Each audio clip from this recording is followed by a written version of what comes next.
Jude part 3. We were able to get through the three main, we brought up three main warnings, and we're going to hit the third warning this morning. And then we still have an odd part in Jude. There's this whole Moses conversation with his body. Does anybody remember? Did anybody read Jude yet? Very small. Yeah. Satan and Michael the archangel argue over Moses' body. So that's still coming down the line, by the way. So I picked Jude on purpose because it is one of the most bizarre books where you're going, did Jude eat a weird breakfast that morning? And how does he jump from all these weird things? My hope is, as we're going through this slowly, you're seeing where Jude is pulling from, what his sources are, and why the Jewish and Christian believers at the time would have known exactly what he was talking about when he mentions this thing or he mentions that thing. It's just us, the modern day Christian, that goes, what? What do you mean? So just to recap, don't worship other gods, don't cross physical boundaries with angels. And we kind of mentioned that you can cross bodily boundaries with angels, whether we want to believe that angels take on mortal bodies of sorts, or whether we come to the understanding that some angels seem to have a body type of some sort. However you want to kind of land on that, there's plenty of freedom in the Bible to go each way. Terms to know. Somebody brought this up. They're like, Josh, you were throwing out a word that I've never heard of in my life. So I just wanted to kind of list them so you knew what I was talking about. The Septuagint, that's all if you have a study Bible, or a Bible that kind of extrapolates, maybe in the back or underneath the page, on where they're drawing particular words from, you'll see the word Masoretic, or you'll see the word LXX, or often Septuagint, or even DS, which means Dead Sea Scrolls. They're just telling you, hey, in the older scrolls, it says this word, but in the Masoretic, it'll say this word. So in Deuteronomy 32, after the Tower of Babel, it says, God gave the nations over to thee, and depending on which source you pull from, it'll say something different. The Masoretic, the one that got tweaked a little bit, says he gave them over to the 12 tribes of Israel. Well, the 12 tribes of Israel didn't exist at that time, so how could God give them over to tribes that weren't even around? The Dead Sea Scrolls in the Septuagint says God gave the nations over to the fallen angels, or the being Elohim, sons of God. So you see how they took a word and they went, well, we're not comfortable with that. Let's change it to something else. So you'll look in your Bible, like I know the New King James Version does this good. The Net Bible does this really well, where at the bottom it'll say, this is actually the oldest interpretation of that word. So you always have the ability to look down at your Bible and go, is that what they really said? Or did y'all change it for our modern?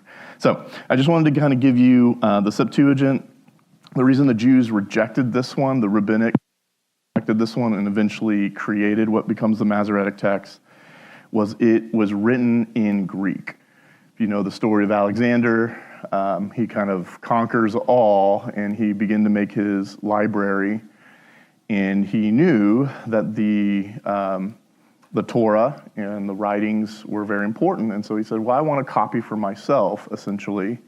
And so he had the priests come from the Jewish people. There was 70 of them. That's where the Septuagint 70 comes from. They were all separated into separate rooms, and they had to write from memory the Torah. And they all came out, and there was no discrepancies between all 70 of them, and that is the compilation of what becomes at least one of the versions of the Septuagint. The problem was the Jews didn't like that it was written in Greek language. So they wanted to rewrite theirs back to the Hebraic language. So that's really the big difference, if you're wondering what those words are. The Dead Sea Scrolls is our oldest version of all of it. And the Dead Sea Scrolls doesn't have the complete Bible in it. It only had Isaiah, had a complete rendition of Isaiah. It had some of Genesis. It had what's called Genesis Apocryphon, which is a different version. Anyway, I won't go into all that. But what we were able to do is go back to the oldest version that we have and go, does it say word for word the same things? And what they found was the Septuagint and the Dead Sea Scrolls aligned almost identical. What they didn't find was the Masoretic had some changes from the rabbis. So That's why I tend to argue. I tend to like to draw from the most original source. The weird word I was talking about is deuterocanonical, and I have had to practice that word so often, as you can see right there. Deuterocanonical. Very hard to say. Another word you might have heard refers to the same thing as the Apocrypha. If anyone came from Catholic backgrounds or Eastern Orthodox background, in their Bible, in their rendition, they have a separate category called the Apocrypha, where it has additional books of the Bible, like Tobit, Sirach, so on and so forth. Second Temple writings are a little bit different. Second Temple writings include the Apocrypha, but there's additional ones like the Book of Enoch. Technically Second Temple writings would be the Shepherd of Hermas that comes after Jesus. There's all sorts of books that happen in that time period before Rome destroys that temple. So I just wanted to kind of give you some terms. If you're wondering, Josh, you're throwing out a lot of things. This is what I'm talking about here. All right, so we're on number 3, Sodom and Gomorrah judgment. So let's read it together. In Jude, likewise, Sodom and Gomorrah and the surrounding towns committed sexual immorality and perversions, and serve as an example by undergoing the punishment of eternal fire. In the same way, these people, relying on their dreams, defile their flesh, reject authority, and slander the glorious ones. Okay, so there's some Jude is continuing his conversation about people coming into the church and swaying people from the truth of the gospel. I'm just reading 2 Timothy. Paul is warning Timothy in that same book. There are individuals who are coming in and they're giving a different gospel. In that book, he says that they keep claiming that the resurrection already happened and you missed it. And he said, that's not true. The resurrection has not happened. So a lot of 2 Timothy is Paul explaining, no, we're still longing for the day of the resurrection. But he says in there, careful, because they have swayed some from the faith. They've pulled them away. So you're going to see that in the epistles happen over and over and over again. As there are people and entities who want to keep Christians and get them, snuff their faith out and get them going down lines of thinking that eventually get them far away from the faith altogether. So this is the third example he gives. Don't be like Sodom and Gomorrah. Now, this might be an awkward question because I think when we think of Sodom, the word sodomite comes to mind, perhaps. And so when we think of sexual immorality and perversions, most Christians that I know, when they think of Sodom and Gomorrah, would say that it was homosexuality was maybe one of the reasons that God particularly judges that. What we're going to kind of dive into is, well, it's a little bit more than just that. In fact, homosexuality might have been in there, but that actually wasn't the worst type of sexuality happening.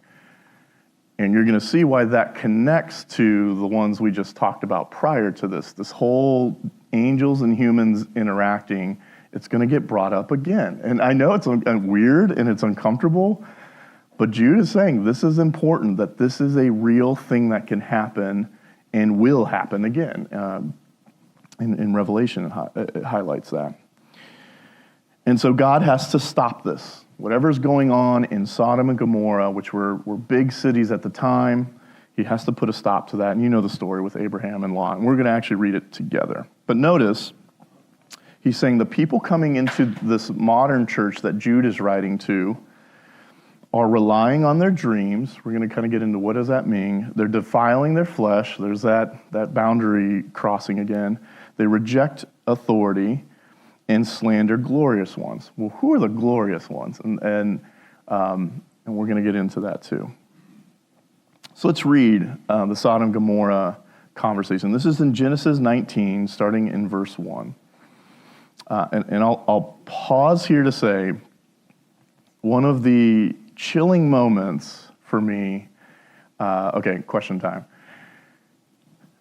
Abraham and Sarah are not able to have children at this point in their time or in their life, and but they've been promised that they're going to have children like millions and millions, like the stars in the heaven, right? So who shows up to make a promise to them? Do you guys remember? How many show up? 3 men, yes. And we would, and I argued in the angel of the Lord conversation that the third, the central figure, was Jesus himself pre-incarnate. So he's flocked by 2 angels, archangels, if you will, and they have a conversation. And at the end of that conversation, something strange happens. He goes, all right, well, after they eat, which is, again, strange that angels are eating, but they're eating. They get up, and Jesus says, we're going to go check out a city nearby because I hear some really weird and bad things are happening. And he mentions Sodom, or he mentions the area, Shinar, which is where Sodom and Gomorrah would have been located. So what we're about to read, what you're reading about with the Abraham, is that these 2 angels we're about to mention are the 2 angels that were flocking Jesus during that conversation. So the 2 angels leave that conversation to go to Sodom and Gomorrah and unleash something pretty terrifying. Okay, so that connects that conversation that Jesus goes, hey, I've been hearing some pretty bad things going on over there. I'm going to go check it out myself. And then that's how this whole Lot conversation happens. So I'd never read that. I'd never connected the 2, like what city is he talking about? Because I didn't know that the land of Shinar happened to be where Sodom and Gomorrah was. I didn't understand that the 2 with him connected to the 2 angels showing up in this passage. I thought that was cool. So the 2 angels enter Sodom in the evening as Lot was sitting in Sodom's gateway. When Lot saw them, he got up to meet them. He bowed with his face to the ground and said, my lords, turn aside to your servant's house, wash your feet, and spend the night. Then you can get up early and go your way. And I'll pause here just to say, the other thing that Sodom and Gomorrah did, and you find this in kind of the Midrash, which are the Jewish writings of like why Sodom and Gomorrah was so bad.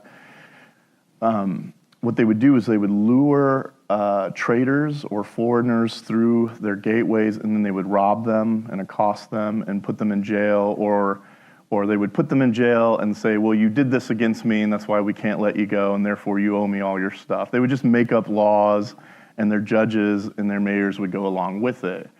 And so Sodom and Gomorrah was kind of a place that you wanted to avoid at all costs. They were thieves and pirates might be a better way of putting it. They would find a way to strip you of your goods at any point. So notice that, Lot is sitting at the entryway of the city, almost as if to divert people from it. Like, don't come in here. Like, this place is not good. So he noticed that they're lords. There was something about their demeanor that showed that they had some kind of nobility about them. They looked not just like regular vagabond travelers. And notice he says, come to my place because I'll protect you there. Just don't come into the city by yourself. Well, they answered. They said, no, we would rather spend the night in the square. We want to go in the center of the city. And they're going, you don't want to do that. Trust me, right? He urged them so strongly that they followed him and went into his house. He prepares a feast and bakes unleavened bread for them, and they ate. Before they went to bed, the men of the city of Sodom, both young and old, the whole population surrounded the house. So somehow, because they entered this gateway, word got out. And it says young and old men are here in attendance, okay? And the whole population is there. Now, I don't know how many people were in the particular city of Sodom, but they would have been surrounding the entire house. They called out to Lot and said, where are the men who came to you tonight? Send them out to us so we can have sex with them. Okay, so that is where the sodomite idea comes from, the idea of homosexuality. But it's actually a little bit deeper than that, because the people of Sodom recognized these 2 strangers were not exactly human. So it wasn't just the fact that they were men, it was what they knew. Wait a minute, if you're more than men, we want that bloodline. We want that interconnectivity. So Lot went out to them at the entrance and shut the door behind them. He said, don't do this evil, my brothers. Look, I got 2 daughters who haven't been intimate with a man. I'll bring them out to you, and you can do whatever you want to them. Terrible father. However, Don't do anything to these men because they have come under the protection of my roof. Now, I will not get into the psychology of how that even remotely makes sense. It's horrifying. But what Lot, I think, is recognizing here is he understands these aren't two regular men either. He understands these are the sent by God. It doesn't say it in the text here, but Midrash, meaning how Jews would explain it, would say there was something about them that came off as they were more than just regular humans. So I think everyone is recognizing these are angels. These are something beyond a normal human. Just like Abraham recognized when the three came up to him, these are not normal humans. So I am not saying that excuses Lot in any stretch of the imagination, but in his head, this is the broken logic, maybe. He's going, these are God's holy ones, and I don't want that. That seems like the worst thing that could happen. I'd rather give them my daughters, and that's a messed up way of thinking it, but in his broken mind, he's going, that might be a better option. Verse 9, get out of the way, they said, adding, this one came here as an alien, but he's acting like a judge. They're referring to Lot, because remember, Lot doesn't belong to these people. He came in as a stranger, foreigner. But the cities of Sodom and Gomorrah were run by judges who were corrupt, and you could pay them and bribe them. So they're saying, who do you think you are? One of our judges? You're not even one of us. Now, we'll do more harm to you than to them. They put pressure on Lot, and they came up to break down the door. But the angels reached out, brought Lot into the house with them, and shut the door. They struck the men who were at the entrance of the house, both young and old, with blindness, so that they were unable to find the entrance. All right, we're going to pause there. I wanted to take a pause and kind of give you a little bit of an overview. And this is the best graphic I could find of it. It's kind of, I had to stretch it a little bit. Shortly in the story, as you guys know, the angels say, hey, we're angels of the Lord. You need to get out of the city. God's going to bring judgment on this place, right? He grabs his daughters. He grabs his wife. And their one instruction is, don't turn back. Don't do that. That's it. The wife, for one reason or another, turns back, turns into a pillar of salt. It is claimed, I am not saying 100% that this is true. It is claimed that this is in that area, that tall is made of salt. Many claim that is Lot's wife, that it still is there to this day. No, I don't know. That could very well be true, and there is nothing else like it that stands at that kind of odd angle. But that is in the very vicinity where this went down, and so I find that, wouldn't that be crazy if that indeed was Lot's wife? But if you look here, the reason there's a question mark with where Sodom is it got so obliterated by what God does next that we don't know. It got wiped off the face of the earth. So, but the Dead Sea, I don't know if you know this, maybe I'm slow. The Dead Sea is from the explosion that happens in there are two main thoughts, two main arguments here. That one, a meteor comes down, slams into the ground where the Dead Sea is, torches everything, ionizes everything, turns things into salt. That water that comes out, that's cascading out, creates that kind of like ripple effect you can see here, what are now called the evaporation pools. That's kind of one main thought. So most scholars, I would say, would argue that that's what God did. He sent a meteor down, and that's the thing that caused that. And by the way, there are these, I couldn't find a picture of it. They find these little, almost pebbles, shaped kind of like eggs, distorted eggs, that are purely made of salt and leftover body. And some scholars would argue that is what's left over the people of those particular cities, that as it came down, it would have instantly flashed them and cauterized them and burned them up and created salt. So we don't know. They're still doing digging around the area, trying to figure out, is this the exact place, but we do know, at the very least, that the Dead Sea didn't exist prior to that. And the reason, has anybody been to the Dead Sea? Yeah, you do the kind of the floating on it, right? It's a very peaceful sea, but there's a kind of a creepiness I felt to it, like, what is this? What are we in? And so we were floating in bodies, so that's fun to know. No. Oh, it's literally a Dead Sea. Yeah, I get it. That didn't exist prior to that. And so God wipes them off the map. So let me ask you, one of the reasons I'm going to argue against Sodom's sin being just sexuality or homosexuality is you see homosexuality show up all over the place at different periods of time. God doesn't nuke that place for just that. So why go out of the way to do this kind of, and these, again, I want to be clear, these are not Jewish people.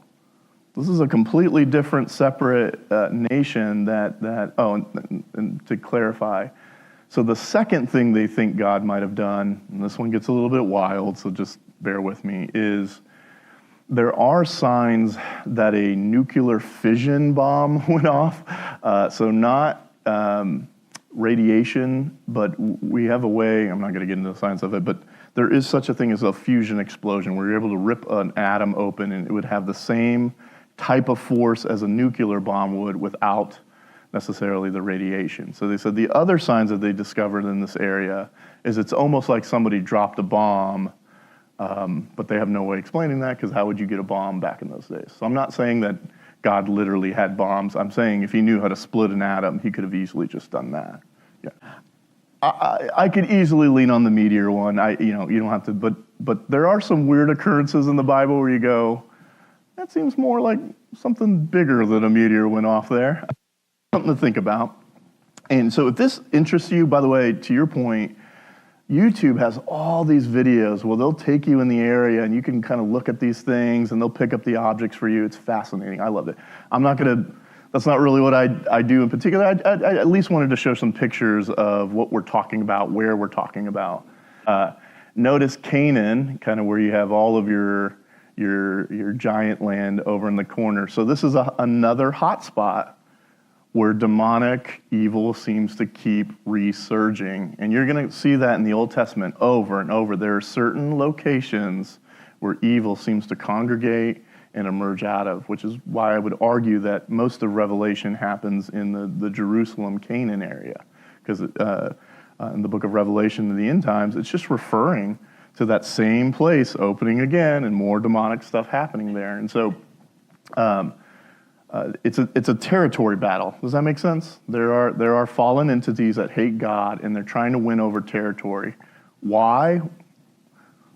Well, there's many reasons, but I would argue that anybody remember Jacob's ladder? I thought I was going to get that response. Jacob's on the run from Esau. If you remember this, he's the one that's going to have the promise, and he goes to sleep in a place called Bethel. And he has this bizarre vision. And in the vision, he sees a stairway where angels are going up and down and traveling back and forth from earth.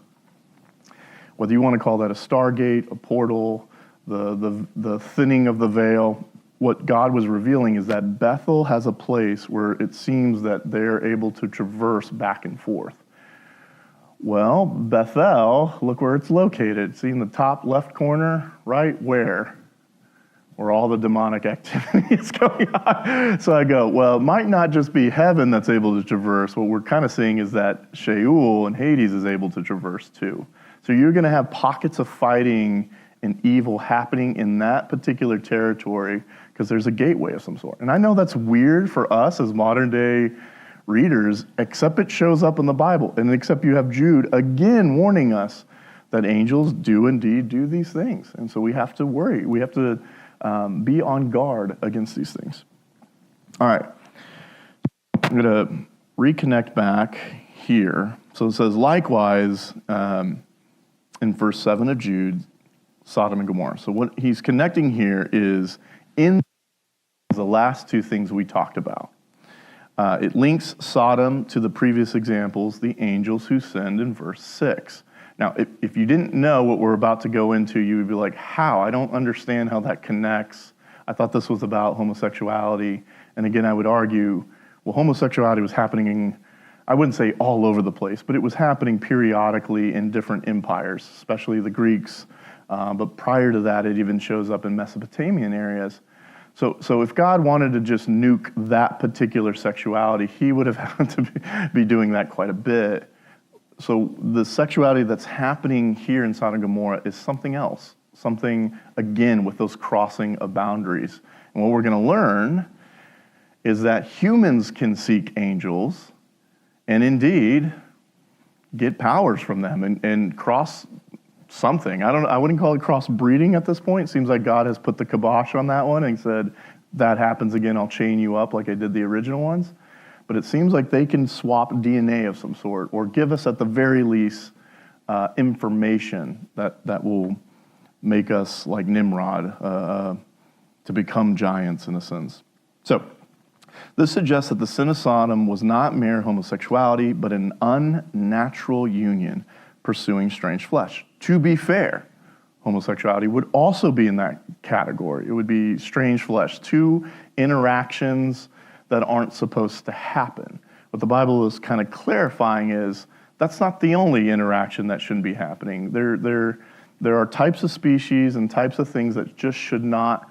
A chimera would be animal interspecies breeding. So not like a pug, which I love pugs, I grew up with pugs, but they are an abomination of dogs. Like, how do you get a wolf to a pug, right? And I like pugs, but that thing can barely breathe, right? It is a hybrided creature that we've actually developed over time. That's not what God's talking about. It would be more like taking a lizard and a dog and trying to merge them together. Was it a liger? Even something like a lion and a tiger that we've tried to merge together often creates mules. These are babies that aren't able to procreate. And so what you're seeing is two types of things that aren't natural, shouldn't be mixed together. And in this sense, it's more like cats and dogs being mixed together. Like, it definitely should not be mixed together. Bad things happen. The bad things might be that they can't procreate, and God's whole purpose for humanity was to spread out and to build the earth up.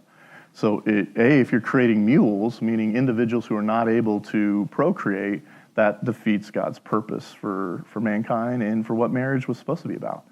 But two, if it creates giants who are just eating humans and destroying humans, also not good, right? So this is the strange flesh in particular it's alluding to. Jude draws from Genesis 19 and 1 Enoch. And by the way, I was wrong. I was thinking of the book of the giants that's only partial. You are missing most of it. It does start in chapter 1. You did? Okay, good. Yeah, because I think the one you had was like 66, and I was like, no, that's not right. But I'm going to take this out so it's not making a noise. There we go. Yeah, you were missing large chunks of it. So he's drawing from Genesis 19 story that we just read. First Enoch 19, strange that it's the same chapter, but and then, of course, dipping back into the Genesis 6 chapter that we read last week. In Genesis 19, the men of Sodom wanted to know the angels, right? An attempt at angelic sexual assault. I won't deep dive into, well, maybe I should. You're going to read the Old Testament, and you will see a couple things show up. You'll see the poles of Ashtaroth. Ever heard of that? Probably not, but you'll read it. You're going to read it now and go, aha, that's what Joshua. You'll see them crop up a lot, and you're like, what's with these poles? And why is God always having his people tear them down? Well, I won't say what the poles represented, but it's a pole, and you can use your imagination there. But it was meant for the priests or priestesses to, let's say, dance on said pole, to do fertility rituals so that their god would come down, intermix with the couple who's copulating, so that his DNA would come into that couple and they would birth a hybrid, essentially. You're going to find this in Mesopotamian texts. You're going to find this in Egyptian texts. You're going to find this in Sumerian texts, that the idea is, if I want to ascend to godhood, if I want purity of blood, then I need to have this interaction. By the way, you're going to find this with the Aryans, which later Hitler attaches himself to the pure blood Aryan. That's where that comes from. Hitler was just another version of a Nimrod, just another version of a Sodom and Gomorrah. He was doing the same thing. He was looking for a way to A, destroy God's people, and B, find the true blood, the Ubermensch, the superhuman. Well, that's what they're doing too. That you're going to see this pattern of if we merge with the gods, we become godlike ourselves. And that's what's happening in the Tower of Babel, where God shuts that down too. That's what happened pre-flood, so God shuts that down too. You read Revelation, it says it'll be like the days of Noah and Sodom and Gomorrah again. He's saying it's going to happen again. History repeats itself. You see, the kingdom of darkness is always trying to taint humanity and create these abominations. And so this is where Jude's pulling it from. In 1 Enoch 19:1, the fallen watchers, these angelic rebels of Genesis 6, are condemned for defiling themselves with women. That was their particular sin, was at Mount Hermon. They make an oath where they say, together we're going to either create human bodies for ourselves, or they already had humanish body, and I would argue for that one. And we're going to make our own children in our own image. And so they did. But they made an oath together because they go, we know Yahweh will come for us. Eternal fire points to cosmic level judgment, not just earthly destruction. Let's just say that if in Sodom and Gomorrah they were trying to create an opening for these entities, God goes, I'm going to close that. I'm going to make sure this can't be repeated. And so he gets it done. You find the same thing in the Tower of Babel. They're trying to create this tower, trying to ascend to godhood. And in the Mesopotamian texts, the Tower of Babel shows up. It's got a different name. It says that meteors and fireballs came from heaven and wiped out the top part and started destroying layers of it. And one of the reasons they were saying they were trying to create this tall tower was because of the deluge, the flood. They wanted to create a building that couldn't be flooded, that it would exist even if God flooded the world again. So you actually see in religions outside of Christianity responding to the flood and going, well, we got to make sure that doesn't happen again. And so you see a connectivity here. You see layers of civilizations that are acknowledging that there is one who has destroyed them before. So how do we become even more stronger than ever? So like the fallen angels, Sodom is placed in the same eschatological framework, irreversible condemnation. We've been talking about the word transgression, that there are boundaries God has made very clear. You cannot cross these boundaries. This is a no zone.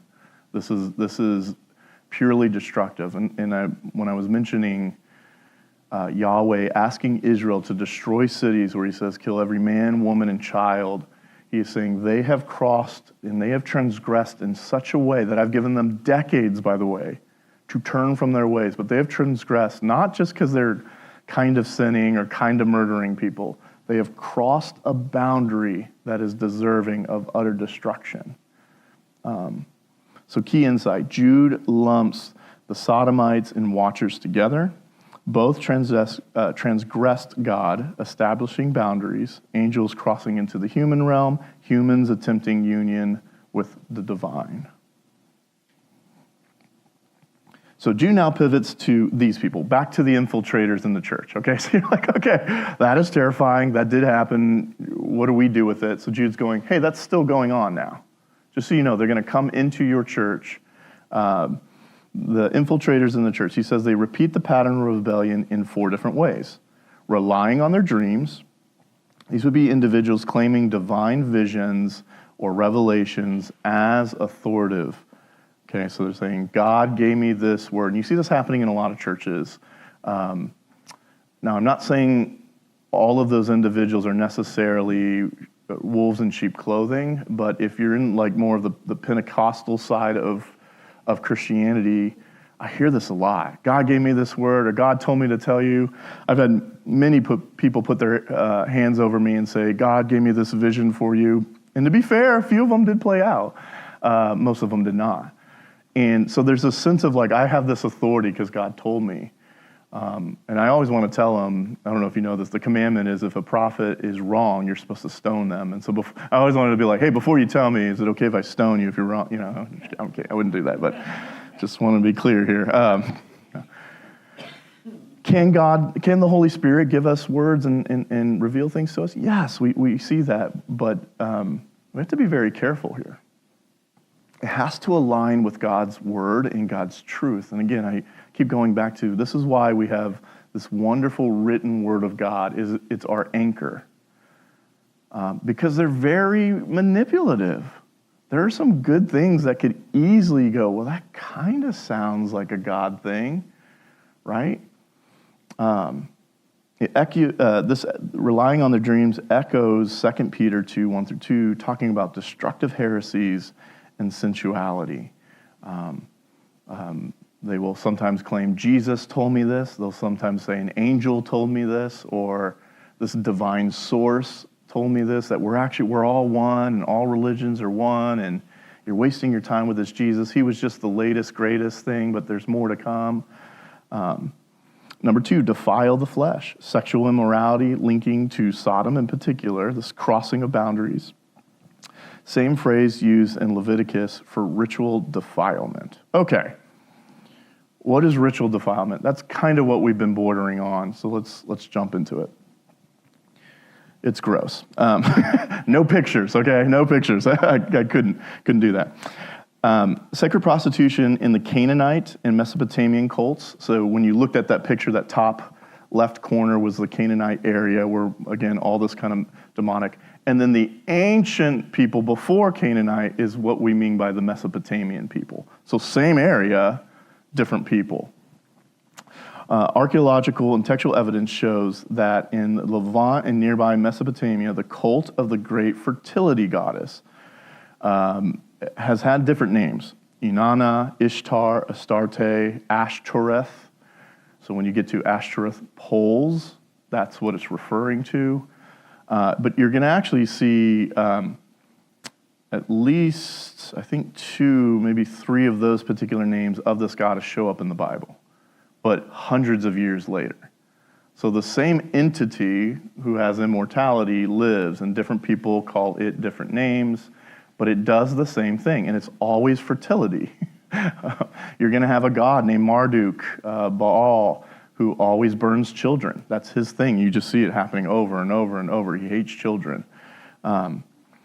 Included sacred prostitutes known by the term, and I'm not even going to go Quodasha. These women, and in some royal contexts, men, participated in an annual sacred marriage ritual with a local ruler, intended to ensure divine blessing on the land and its people. They also featured in exorcistic and magical rites, bridging the heavenly and earthly realms by sexual performance.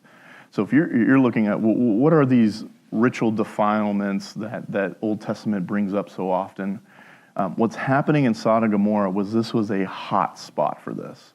They were known for ritual defilement. And so that's why they recognize angels because they go, oh, we've seen these entities before, and we know that if you can mate with them, you can potentially get some of their powers. In the Judean context, you have the same thing, cult prostitutes. Even with Judea itself, on the very precincts of Yahweh's temple, King Josiah, and this is in Ezekiel, and I do want to do a deep dive on Ezekiel. If you think Jude's weird, Ezekiel's even more weird, but this is where Yahweh unleashes on his people because he was so sick and tired of what they were doing in his own temple, in his own sacred spaces. Well, what were they doing? Smashed the houses of the male cult prostitutes who were in the house of the Lord. So it wasn't just happening on the vicinity or happening in private. They had brought this prostitution, this sexuality inside the house. Almost certainly shrines to Astarte and Ishtar were ritualized with everything from homosexual prostitution to all the rest. By the first century, echoes of these ancient cults persisted, especially in mixed Jewish-Gentile cities, where God-fearers and recent Gentile converts were accustomed to pagan banquets. I'm going to show you a picture here. It's going to kind of click in your head. So when God talks about feasts, it's a big party, right? There's food, there's music, there's when the other gods talk about the feast, there's those same things, but there's sexuality and perversion and destruction. So a feast wasn't just food. The idea there was this almost ritual to it. Temple entertainment and professional erotic dancers or singers. In the Greek-Roman mystery and fertility cults, you'll see this show up.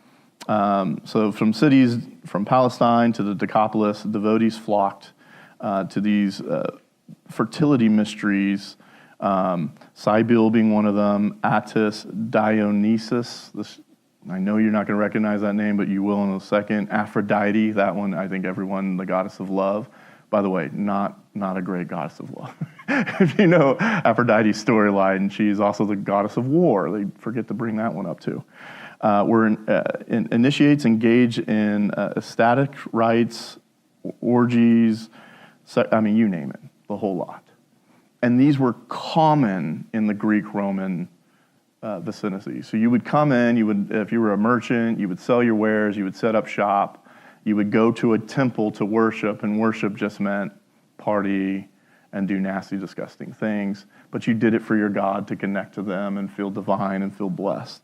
These banquets often blurred religious devotion and carnal indulgence, and it was precisely the corruption of the Christian agape into a typical Gentile banquet that alarmed Jude's readers. And so when you see in the New Testament, it'll say, like, don't do as the Gentiles do or as the Greeks do. This is what he's referring to.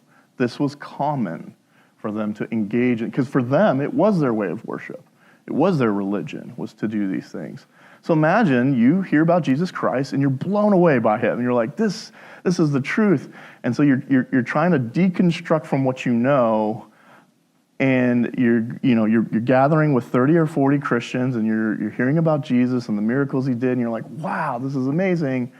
And then you're like, but we still get to go to feasts, right? And this is why Paul will come off so strongly in his letters and go, stop doing the things you used to do. That's the very thing Jesus came to rescue you from. That's the very thing he came to grab you out of. When he talks about the dog going back to its vomit, that's what he's referring to. Is he's not talking about minor sin or little like, oh, I told a fib. He's saying you are engaging in ways of living that will draw you right back into the demonic. That's what Christ came to free you from. Okay. We recently had an Olympics in France, and I don't know what your reaction to this particular feast imagery was. Most people, I would say, wrongly thought they were mocking the Lord's Supper. They might have kind of been, but just so you know, every feast had this kind of idea. So the Lord's Supper was just a feast amongst many feasts. To be fair to them, this was a common idea. But what they were doing in the meantime, whether they were trying to mock Christianity or not, was you'll notice two prominent figures here. The one with the star radiance, meaning divine, that's Ishtarte or Aphrodite.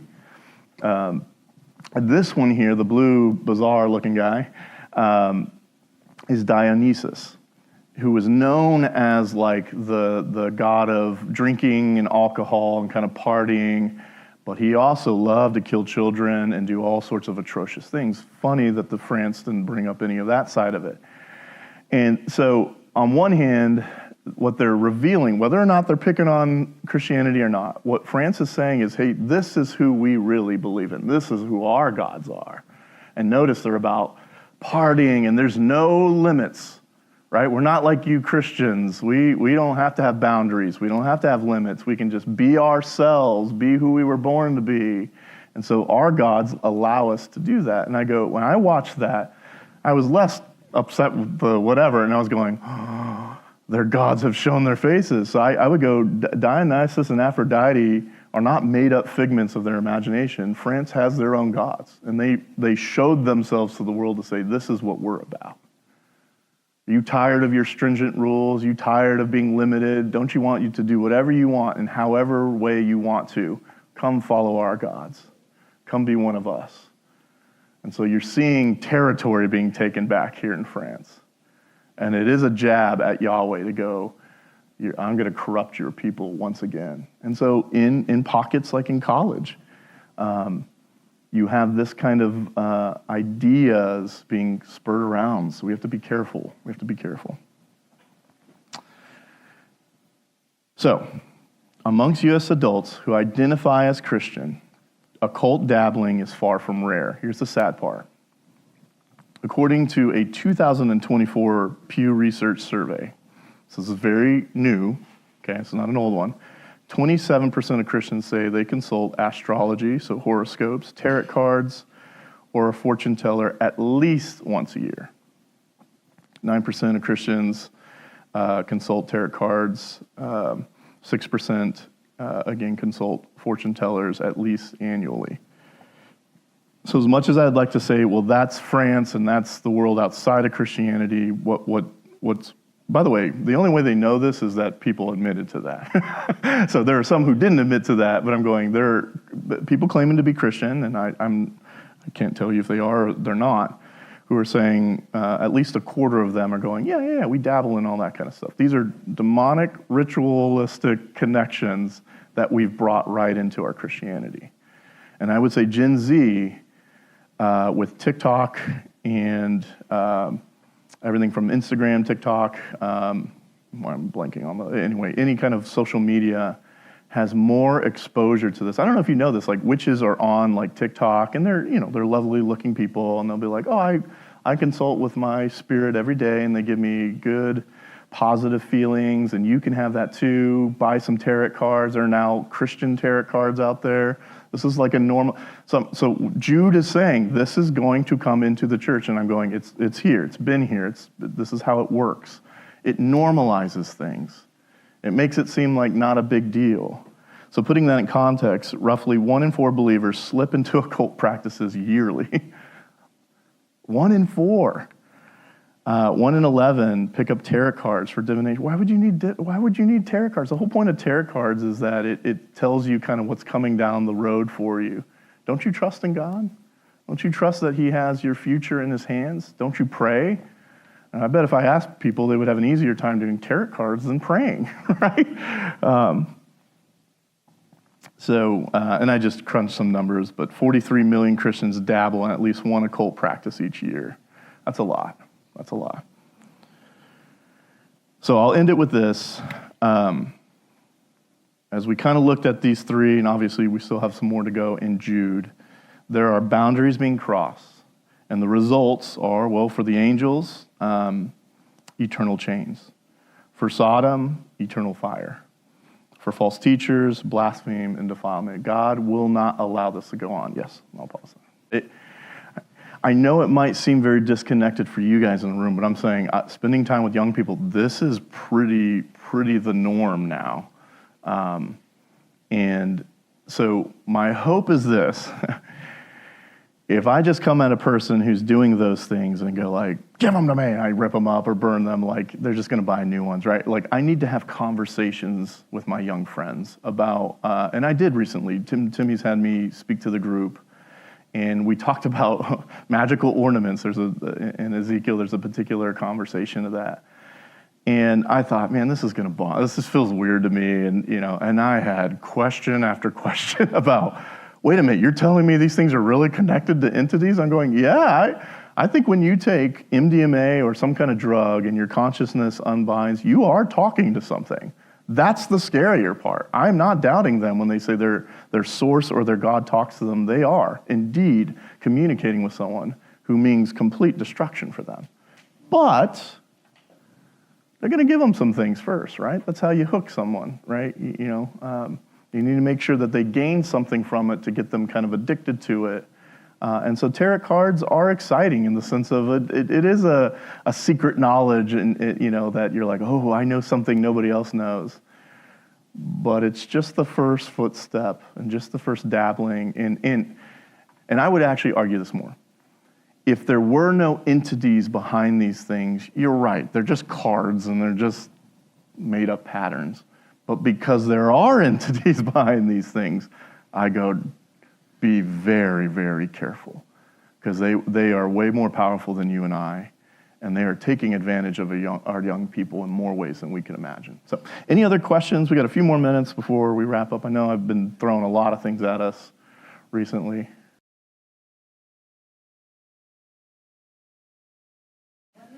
It's a little bit larger, almost like an iPhone shape, large card. It's got like the jester, it's got different figures on it. And when you play these cards, basically you're tuning in to your spirit or to your divine source. And when you play these cards, you read the cards in that, okay, if this is the death card and this is the harvest card, it means you're gonna witness death in your life, or maybe an ending of something and a birth of a new way. Or they might read that as like someone in your family might die, but there's going to be a baby born soon. And so if you're struggling with like, if you're a couple struggling giving birth, you might read that like, oh my gosh, we're going to have birth, we're going to give a baby. So it's very kind of broad in that sense. And to be fair, there are fakers with tarot cards. They're just, they're just manipulators. And then there are some who will actually give you some real stuff, and that's the more terrifying, is they're connecting to entities that are giving them information they don't know. So I know Christians who have had mediums, those who contact the dead or contact spirits, tell them information about themselves that they were like, there was no way a human would know that. So that's a real thing, because these entities are watching us. They can gather, you're going to go home, they can just follow you, right? They know everything about you. So giving details about you is not that hard. So yeah, it would look like that. Find them on Amazon, Walmart, they're everywhere, yeah. These are very common ideas. To be fair to our young friends, they're not maybe really even thinking about that part of it, right? They're just hoping for a future. They're just scared and confused, and they're going, maybe these items can help me. From us, I'm going, we need to protect them. And we can't do that by snapping down on them and like controlling them. We need to have conversations and explain these things, because I love my friends and I don't want them getting pulled into this. So let me pray for us just for time's sake.